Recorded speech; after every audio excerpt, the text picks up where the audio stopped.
together, all the operations and how we plan the spaces.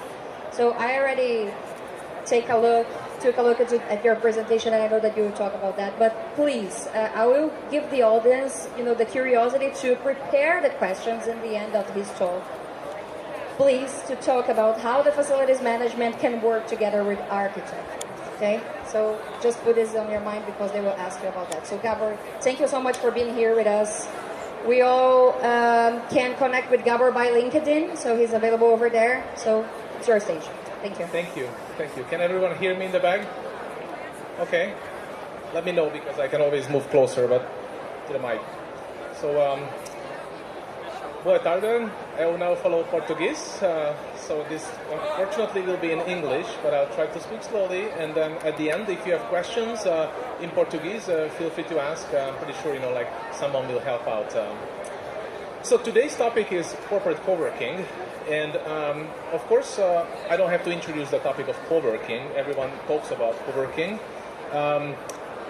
It's interesting because it's all over the news, and coworking is only less than 1% of the market share if you look at corporate offices. And it's very similar to like electric cars, like Tesla. Everyone talks about Tesla, yet how many Teslas are out there? Only less than 1%. So this is nonetheless an interesting topic, and a lot of corporations trying to understand what is going on with coworking, because everyone wants to design offices that are like coworking-like offices, like hip, new, modern offices that connects people. So we undertook 3 phases of research at Havers. The first one is about coworking, commercial coworking, that we did together with Fraunhofer. And the second one is around corporate coworking. What's in it for corporations? Why corporations are embarking on creating their own coworking spaces. And the third one that we just started actually last month, it will be ready by next year, is a global study on startup incubators, startup accelerators, and startup campuses. And I work in San Francisco, and there's a lot of these incubator spaces in San Francisco. So today we are going to talk about, I'm going to frame things up a little bit on a higher level, 4 paradoxes that are shaping our work, how we came to corporate coworking, 4 types of coworking, a little taxonomy around this topic. And then we'll talk about what we learned from this study, investigating 15 companies in North America, South America, and also in Europe. And then finally, I'll leave you with some takeaways, and we'll ask you 4 questions at the end that I don't know the answers for. These are some questions for you to go home and think about, they are about, the future, and, So, you all know these, the industrial revolutions. The first one happened in 1784. That's when we went from agriculture to more like machine production. The steam was invented, the steam machines, mechanical production started. The second industrial revolution came in 1870, and it was about electricity, the light bulb. Thomas Edison invented the light bulb, and then Graham Bell, the rotary phones. And then the third one was 1960s, 70s, around the Silicon Valley. That was around electronics, IT, and creating personal computers. And then look at the distances between all these, they're getting shorter and shorter. And according to the World Economic Forum, the 4th industrial revolution is happening right now, or at least it's coming sometimes very soon, maybe in the next few years. And it will be around cyber-physical systems. It will be the meshing between the physical world that you designers are designing and we at Havers are supporting, and the virtual world. Think about, like IR and AR, VR. And the number one driver for that is the changing nature of work and flexible work. So during this research, I talked to a lot of smart people, and I interviewed a lot of these thought thinkers, strategic thinkers, and futurists.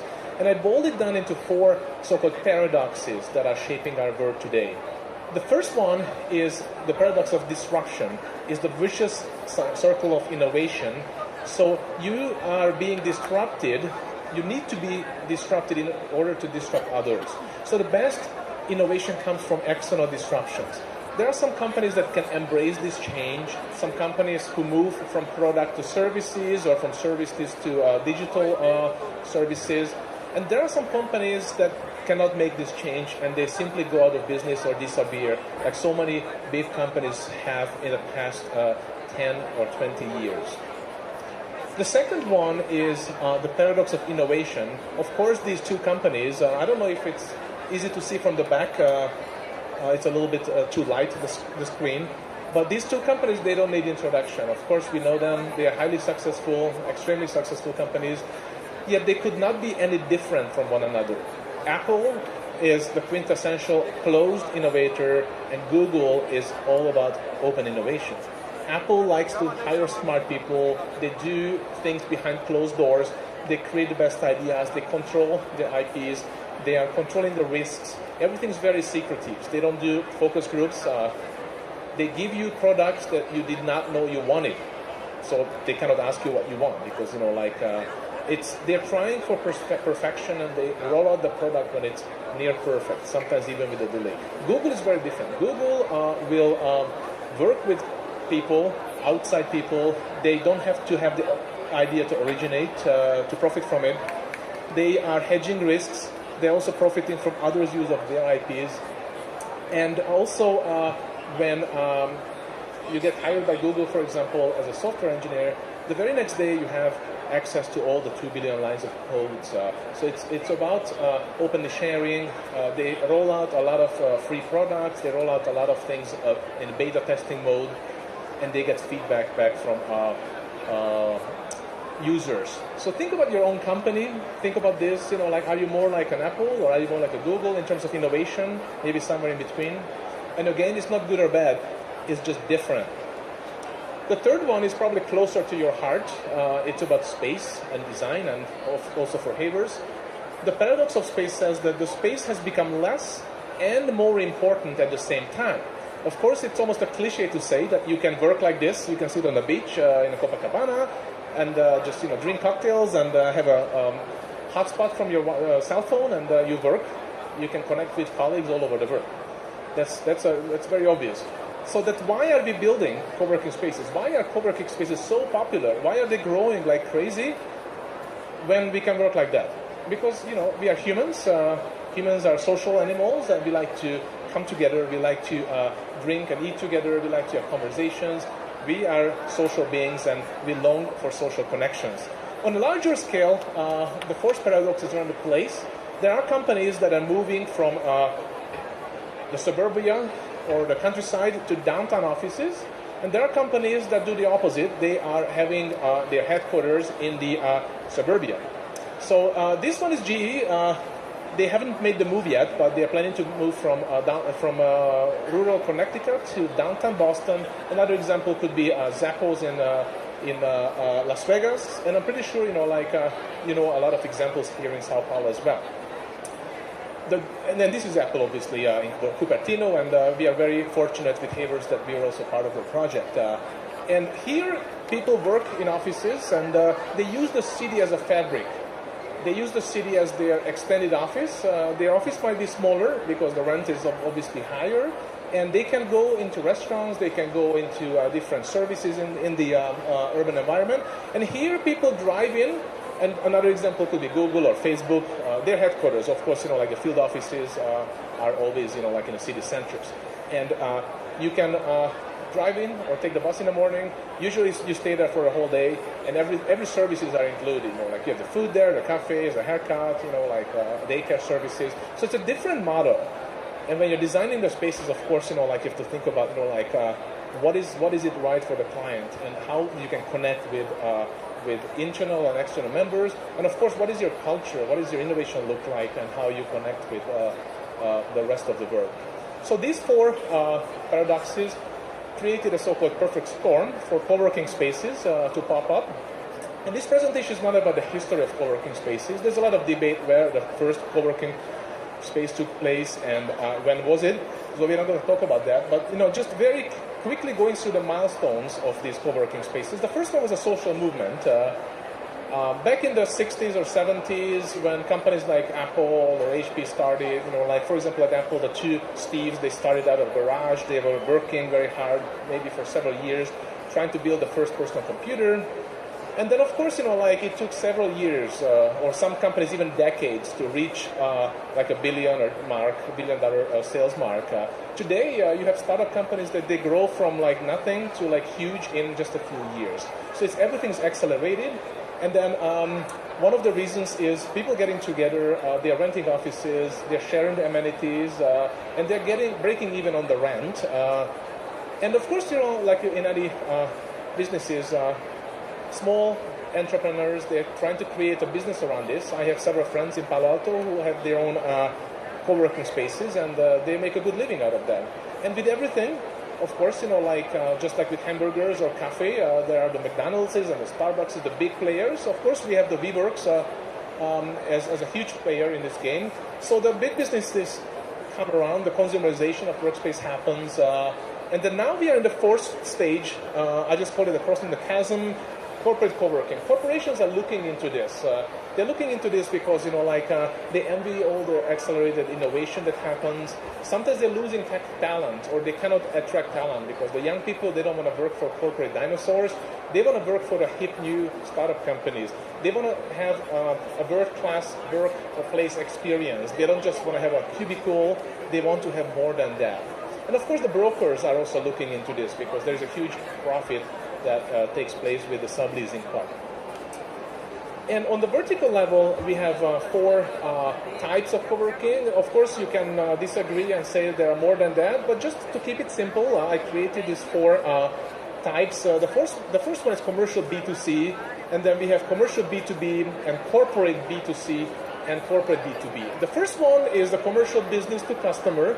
Of course, WeWork is one of these, or Industrials, and there's a lot of smaller players, hundreds of them just in the San Francisco area, and of course worldwide, everywhere. They're open to the public. They're membership based. You go in there, you can buy 1 hour, 1 day, 1 week, 1 month. Usually it's a short term, not longer than like a few months, but you can always extend. And then, of course, the goal is to make a profit. The second type is very similar, but it's a little bit more corporate. Rejas, or they're called IGW, or Serendipity Labs, they are like that. And it's very similar, but it's a little bit more business-like. It's a little bit more like higher-end furniture, a little bit more corporate-like. Maybe you put in a suit when you go in. And, of course, the goal is also to make a profit. The third one is a very interesting animal. It's basically opening up your offices to the public. So State Farm, Staples, ABM Bank would be in this category. State Farm is an insurance company in the US. ABM is obviously a bank. And if you think about who is going to a bank or who's going to an insurance agency anymore, people do a lot of things online. So they have a lot of surplus offices, and people like to work from home. And what they did is they opened up their offices. And what's really interesting is the public can use it for free. So obviously the goal is not to make a profit per se, but the goal is marketing and sales. The idea here is when your startup grows, hopefully you'll end up buying business insurance with them, or you end up buying or opening up a business account with them. So it's a very interesting model. And the last one is our topic today, which is corporate B2B. It's not open to the public. It's by invitation only with startups, and it's always involving internal and external members, because if it's only internal, you cannot really call it like that. It's more like just a project room or like a cross-functional team. And the goal here is not profit directly. The goal here is to innovate and to transform the organization. So before I go into sharing the findings from the study, just one more step. I would like to clarify that when I say corporate co-working, it's not something that is like widely known, or used. We just made this term up to illustrate these co-working spaces that are created by corporations in-house or outside the offices, but it's always internal and external members. And they don't call this corporate co-working, by the way. Sometimes they call this campsites, catalysts, co-innovation spaces, work labs, internal incubators. So they have different names, but what's common is, for the sake of this presentation, is 4 things that, one is corporations creating these spaces within the organizations that are temporary. So first thing is that these are temporary spaces. These are not something that you build for eternity. The second one is they involve people internally and externally. We already mentioned that. They're experimental in nature, so it's more like a test bed, a pilot project, a sandbox in the organization. And they usually have a larger agenda of innovation and business transformation. So they have big goals. So let's see what we learned from this study. First, we asked, why are you building these spaces? What is your driver? And then we look at all the results from these 15 companies globally, and we categorize them into 3 categories. The first one was change and transformation. It was controlled, purposeful disruption. Remember that we talked about the paradox of disruption. These companies are purposefully disrupting themselves before they get disrupted. So they are creating change purposefully. They're provoking the change. They help transform products. Almost every company at any stage, they will be talking about digital transformation or cultural transformation. Experimentation, new ways of working, new ways of doing things, and testing and learning. The second one was around innovation and creating a startup ecosystem. A lot of CEOs' dream is to create a startup-like culture, but it's extremely difficult when you have a very large organization of thousands or even tens of thousands of employees. So what better way than bringing in the startups and co-creating with them, discovering, incubating, prototyping, fail quick, fail cheap, and learn from the mistakes. That's the startup motto. But in large corporations, failure is not an option.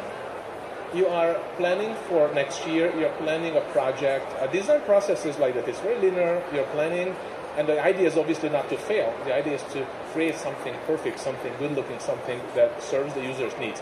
Here, the idea is quickly iterate and fail, or pivot, as they call it in the Silicon Valley.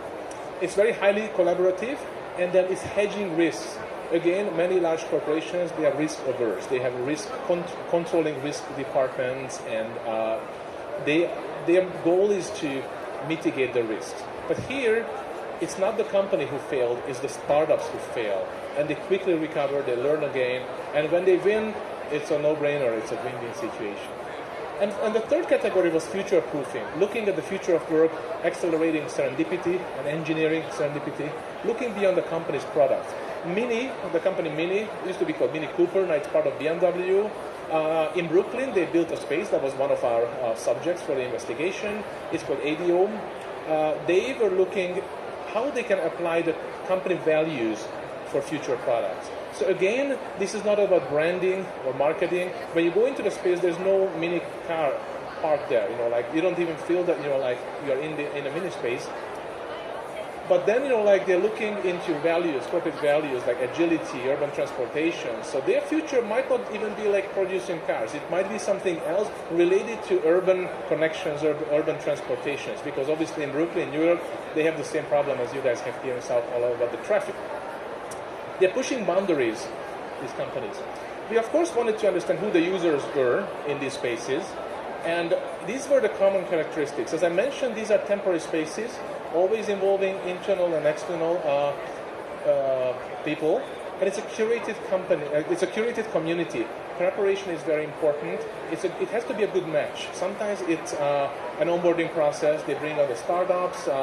They are working together for a few days and see how it goes. And it's a startup mindset. Usually, it's cutting through the corporate red tape. It's less bureaucracy. Of course, we are interested in who is paying for all these spaces, right? So who are the executive sponsors? And it varies. It's usually functional VPs, CEOs, founders. One of our other companies was SAP. They built HANA House in Palo Alto, and Dr. Hasso Plattner, the co-founder of SAP, was one of the sponsors. And of course, when you have a sponsor so high up, the continued endorsement is almost a given. CEOs, VPs, and of course, depending on who the sponsor is, the expectations can be different. Like an HR VP might be expecting a cultural change. A CEO might want to have new products on the market, or faster innovation, or better market share. We were also looking at the culture, because at Havers we always investigate the culture. We're trying to understand the culture before even trying to work with designers about the space. Because as Peter Drucker used to say, culture eats strategy for breakfast. No matter how good business strategy you have, how good workplace or design strategy you have, if the culture is not supportive, it will go out of the window. So it's very important to understand the culture, and we were very interested in what is the culture of these spaces. Of course, they vary, but one thing that is certain that they are intentionally different from the parent organization, and there is always a hidden agenda to change the culture of the whole organization. Some of the more common characteristics are not surprising. It's about diversion of usual processes, family spirit, sense of community, trust and common sense, open mindset, being curious, and having a do-it-yourself mentality. Again, in big corporations, you ask for permission. You ask for money, you ask for, you plan for long term, and you have to ask for the budget. Here, you don't ask for permission. You do it yourself, and when you break it, you ask for forgiveness. And you learn from the mistakes, and you move on. So it's a very different mindset. Community managers are the key. I was in Mexico last week, and I was very happy and surprised to learn that a lot of corporations, big corporations, they have community managers, not just co-working spaces. They are the ones who are the glues of the communities. They connect people. And these, sometimes they are called feel-good manager, community curator, vibe manager, concierge. They are the ones who are extremely personable, social, light-hearted, passionate, but tough at the same time, high on energy. My favorite description was they are the icebreakers on two legs. And they are embracing change with grace. They are the ones who curate the community. They select the users, they onboard them, they maintain the culture, and they are finding ways to encourage people to bring the best out of themselves. If you think about 1 second about this description, what is it? It's a leadership characteristics. A good leader does that, right? So they're doing all these things, arbitrating conflicts. That's also a good manager's, a good leader's role. And organizing and hosting events. And these companies are asking the users, what do you like most about the space? Is it the furniture? Is it the free pizza? Is it the view? Is it the location? The free Wi-Fi? No, it's the number one reason is the community managers. They make or break the spaces. Sometimes when they leave, sometimes the space is no longer successful. But it's a high burnout. So that's why some companies are hiring them by twos. They have two community managers. If one leaves or gets sick, you have a replacement immediately. They are so important. A lot of times the topic for co-working conferences is how you hire these people. That was the question I get asked in Mexico City. How do you hire these people? Where do you find them? And of course, we were interested in space design because just like most of the designers in the room and architects and interior designers, we are also in the space business. And we wanted to understand how do you design for these spaces. And of course, just like culture, these spaces, the design is intentionally different from corporate offices. Nobody wants to go from one cubicle to another. They are expecting something different. However, these spaces are very grassroots style, informal, non-corporate, temporary feel. Notice that there's no branding here. Because the moment you put branding, like the same colors as your corporation, or logos or whatever, people have a fixed mindset. They move to this space and they say, "Oh, we cannot do that. That's not a good idea. We never were able to do that." So it's a fixed mindset.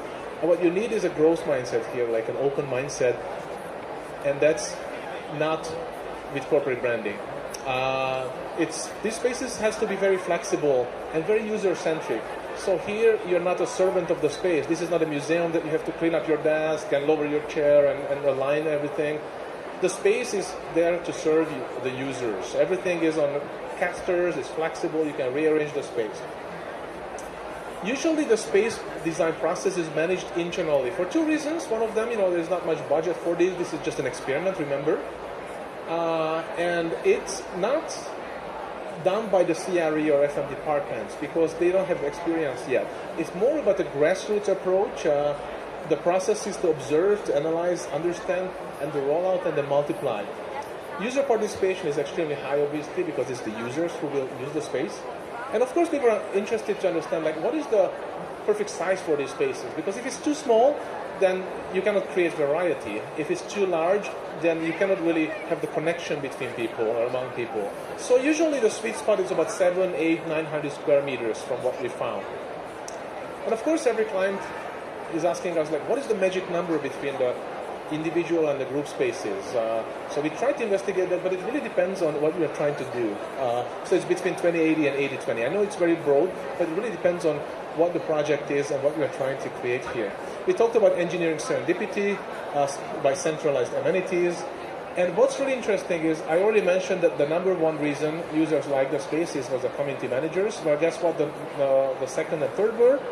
They were inspiring design and natural light. It's not the free pizza. It's not the speed of the Wi-Fi. It was the inspiring design and the natural light. The second one is obvious because we are humans. Nobody wants to work in a Windows-less office.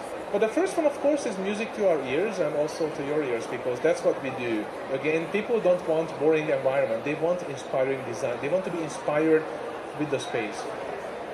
So, of course, the Holy Grail is what we ask is like, okay, so how do you measure performance? Because when you're creating these spaces, someone upstairs, like a sponsor will ask you, like, okay, you can do that, but show me it's going to work. Show me the numbers, right? Or your clients' sponsors will ask this question. So we investigated these, and there are 4 types of companies. The first one said, we don't have any metrics. They were freely admitting, SAP was one of them, and after all, they are the company who are all about metrics. They are, creating those softwares. They said space is expected to deliver in terms of learnings, a lot of iterations, and it would be impossible to have if we have to put a 3-year plan around it, which most companies have to create around strategies. But the problem with this is if you ask 3 people what they expect from the space, you will hear 3 different answers, and sometimes one of them might be extraordinary. So it's a little bit fuzzy. The second group said that, ideas and innovation, they're qualitative. It's extremely difficult to use hard metrics with that. So they're using the so-called soft metrics, people-related metrics, such as engagement, satisfaction, learning experience, social quality of the spaces, the flow of creative ideas. They do a lot of interviews and user experience, pre and post studies. And what's really interesting is their average user satisfaction is extremely high at 92%. Of course, there are companies who use hard metrics, numbers and financial metrics, numbers of workshops done, financial impact, speed. Capgemini was one of the companies who said they can get 2 months worth of work done in 2 weeks. Because imagine most of you are working on 4 or 5 projects at the same time. Half your day is spent answering emails and spent in meaningless meetings or phone calls. Well, some of the times at least. These guys, they come together physically, so there's no need for emailing or telephones, and everyone is there, from the decision maker down to the project manager and down to the rank and file, and things move very quickly. If you need a decision, you make the decision right away. The fourth type of company was deferred metrics. They said, right now, we are trying to keep the burn to the minimum. The real impact will be measured in the long term. But to continue to be successful, sooner or later, they will have to develop a business strategy. Of course, we talked about the goals, why these companies are creating these spaces, and every time that you're planning for something, you're creating something, there will be unexpected things, good things and bad things. And we wanted to investigate both of them. Of course, people like to talk about the good things most of the times, but we investigated both. So here are some of the unexpected benefits of this. The first type is social, high social capital, high energy. We talked about these, increased collaboration. The second was around spatial benefits. These spaces turn out to be great spaces to host events. Managers like to hide out in these spaces so they don't get bogged down with everyday issues, away from the office politics. And it was also a neutral place for tense meetings or negotiations. If you're in a boardroom and having a heated discussion, lots of egos and personalities and office politics, it's very hard to have these arguments when you're sitting around the kitchen table, drinking wine, and breaking bread together. And the third type was the most interesting, of course, the business benefits, attraction of employees. HR figured out that when they are hiring young talent, sometimes they come to the building and they see what they see, and they don't like it, they turn around and they leave. Because competition is huge for talent. There's a war for talent. We are living in fairly good times, and they need to attract the talent. So they started to have these interviews in these spaces just to show that the company is really cool, and this is what the future is. This is what we're trying to do. And when you join us, you can be part of these projects, part of these spaces. Retention is the same. There's a wait list to get in. There's a long line to get in. And then what's even more interesting is corporate clients. These spaces are not advertised, but it's hearsay.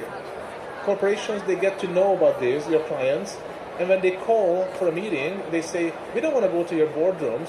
Can we go to these spaces to meet? And that's how corporations are using these spaces as well with clients. And sometimes they end up being part of this co-creation process. Vendors, clients, even sometimes the competition. When two companies are trying to create something that is bigger than what one company can do, no matter how big they are, and both of them would benefit, then it would happen as a co-creation. Other success stories included high utilization rates. In the US, the average utilization rate of corporate regular spaces is 35%. It's very low, but that's what it is. Here, it's much higher than that. Again, there's a wait list to get in, and it's all about being together. New methodologies, new innovative products co-built, well beyond the normal capabilities of organizations.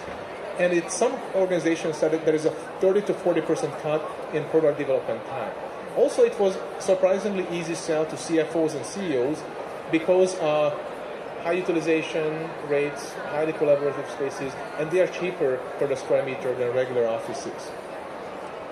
Of course, not everything is successful and rosy, otherwise this would be all over and we would say, just stop doing what you're doing and let's do this. It doesn't work like that. It's not for every company. There are a lot of hiccups, there are a lot of co-working spaces that went out of business, had to close down. We want to learn about that. And what's important is we learn from these mistakes. And the first type was around the space. Some companies are not ready for this yet. And spaces can look like other spaces at corporate. We talked about this already. And some companies needed more collaborative spaces. We call this the watering holes. But some companies needed more about focus time. They needed more spaces where people can sit down and focus. About half of our times is spent in focus work. At the end of the day, someone has to do that report, someone has to write the proposal. It's not just about collaboration. And if you need to leave this space because the space doesn't support that, the space loses the purpose of bringing people together. So you need those spaces as well. We talked about the importance of community managers. They're the glue of communities. And some companies learned it the hard way. They lost these people, and the space was no longer successful. We talked about culture, Trump's strategy. For some companies, it's not culture acceptable to work from elsewhere. So obviously, these spaces are not for them. What's really interesting is some employees, of course, it's temporary the space. Remember that, like after you're done, you have to move back to your original office. Some employees got depressed when they had to go back to the original office. So I like to joke that maybe they need reverse change management. And of course, the first group's culture becomes dominant because, the first group will define the culture. So it has to be very important how you select the first group. So what are the future plans as we are getting near the end of this presentation? Are these spaces just little sandboxes in organizations that people are playing around and it's just a bunch of R&D folks? No, most of the companies consider these spaces just a prototype and they're planning to expand. R&D, of course, is just a low-hanging fruit because of their nature, but they want to involve more traditional departments such as procurement, sales, marketing, etc. We talked about cyclical nature. Startups do two things. They either burst through the cash and they go out of business, that's the majority, or they grow. And either way, they have to move out of these spaces because the space is limited. Sooner than later, when a company is scaling, they grow up, they have to develop a business model to sustain because, it's a great experience to learn and fail. But when you're doing it on a big scale, of course, you cannot experiment. You have to have a proof of concept. That's what it is. It's a proof of concept. Just like when you're designing a very large project and a very large building, and you're building a mock-up first. And you change the mock-up and you iterate before the client approves. It's very similar to that. And economies of scale. Of course, one space is very small to change the perception of the entire organization, but sometimes it's a good start. So an analogy would be like Nissan. Nissan is building a supercar that costs over $100,000. Who's buying that? Only like 0.001% of the population. Yet, it's perception. It's about the corporate image, of speed, engineering. So the question here is, can successful corporate co-working spaces change the perception of the whole organization? And just before we end the presentation, if you don't remember anything else, these are the main concepts that we discussed. So it's all about change. I guarantee that the first version that you design will fail, but it's all about that, like a nice try, let's iterate the process, and let's move on and learn from that. And we talked about it, it's all about the space and the community, and the better way to put is the community and the space, because the community is even more important than the space. But again, the space design, the inspiring design was number 2. Community managers, we talked about them a lot. Co-location is crucial. Of course, it's not about video conferencing or a telework. These spaces are about, on the right side, if you remember the paradox of space, this is not about sitting on a bench and connecting with your colleagues. This is about getting together. And when you have clients who are asking for how can we prove that it's working in terms of profits, hard metrics, remind them that sometimes soft metrics are better to measure these. You cannot measure everything with numbers. Just like you cannot measure culture with kilograms. Like how many kilograms is culture? It doesn't make sense, right? So sometimes it makes sense to talk about engagement and satisfaction and those metrics. We talked about engineering serendipity, chance interactions on purpose. It's constant learning process. And then the culture, both the culture and the space design, which should be related to one another, are intentionally different from corporate. Users are temporary in nature. That's very important to remember. It's not a VIP membership or anything like that. Everyone is invited, but you have to take turns. So as I mentioned, at the end of the presentation, I will leave you 4 questions, and I do not know the answers for these, obviously. But this is something to think about for you. So we talked about open or closed innovation. What is the future? Is it open innovation or closed innovation? Think about your company. Where are you now? And where is the future? Can both be sustained? What is the future of organizations? Is it the so-called Hollywood model? A lot of companies are already employing the Hollywood model. In traditional organizations, you have the so-called Christmas tree, which is the organizational chart. The CEOs on the top, the VPs, the deputies, directors, managers, several levels, sometimes 15 or 20 levels in organizations. But people don't work like that. They have social networks. They connect with one another. And they usually work in teams of small teams, 3, 4, 5 members. So the idea here with the Hollywood model is when a program manager hires a project manager, just like a movie producer would hire a director, and the project manager builds a team a cross-functional team of marketing, sales, engineering, etc., and they deliver a project. They only work on one project. They're co-located. They deliver it really fast. They iterate. And they move on to the next project. And as corporations, you have a certain number of people, and when business is good, you cannot hire enough people. When business is bad, unfortunately, no one likes to do that, but they have to lay off people. Here, you scale with the project, and you only hire the A-team players best. You hire people that you like to work with, not people that you might not like to work with. What is the future of workplaces? Is it the co-working model that we talked about? Is it activity-based work? Some people say they are the same. Are they the same? Different? And what is the future of cities? Are we going to work in downtown offices or suburban campuses? And this is the last slide just because we talked about the Hollywood model. These are the credits. It's coming from the Co-working Manifesto. On the left side here is the old ways of doing business. Is the old ways of working. And many of us, including myself, is somewhat on this side. On the other side, on the right side, is the new ways of working, new ways of doing business. That's sort of the co-working model. It's all about collaboration versus competition. It's openness and sharing. It's about communities versus agendas. It's participating versus just observation. It's my favorite one. It's doing, not about saying. It's about friendships and not formality. It's boldness versus assurance. And it's all about learning and embracing failure and learning from that versus I'm the expert, I tell you what to do. No. It's all about people, not personalities and egos and office politics. And it's about the value ecosystem versus the value chain. So think about this. Think about your company, where you stand. And if you are on the left side, the question is, are you willing to make the leap to the right side? Is your company ready for this change? Because it's happening. And if it's happening, how the future of the workplace will look like. I don't know the answer, but I can guarantee it will look different than today. It will be very different, and then I think we can learn from this. So thank you for your attention, and I hope you have some questions or comments for me in English or Portuguese. Thank you.